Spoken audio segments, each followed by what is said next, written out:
పశ్చిమాసియా ఘర్షణలో 6 ఇండియన్స్ మృతి, 1 missing.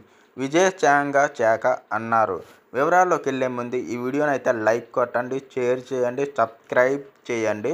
New Delhi America, Israel, Iran యుద్ధంతో పశ్చిమాసియాలో నెలకొన్న ఘర్షణలో ఇప్పటి వరకు 6 భారతీయులు మృతి చెందగా 1 గల్లంతైనట్లు భారత విదేశాంగ శాఖ వెల్లడించింది.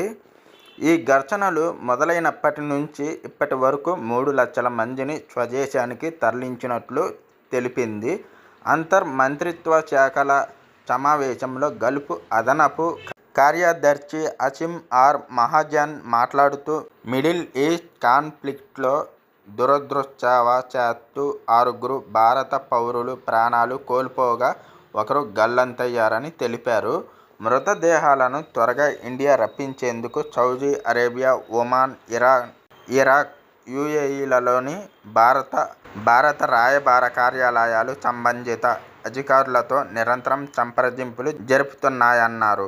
పశ్చిమాసియా ఉద్రిక్తతలు మొదలైన 2026 ఫిబ్రవరి 28 నుంచి సుమారు 3 లక్షల మంది భారతీయులను గల్ఫ్ నుంచి విజయవంతంగా భారతదేశానికి తరలించామని తెలిపారు.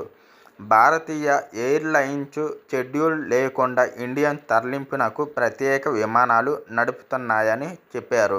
గల్ఫ్లో సైనిక ఉద్రిక్తతలు కొనసాగుతున్నందున ఆ ప్రాంతంలో నివసిస్తున్న లక్షలాది మంది భారతీయ కార్మికుల భద్రతను విదేశీ వ్యవహారాల మంత్రిత్వ శాఖ పర్యవేక్షిస్తూనే ఉందని పేర్కొన్నారు.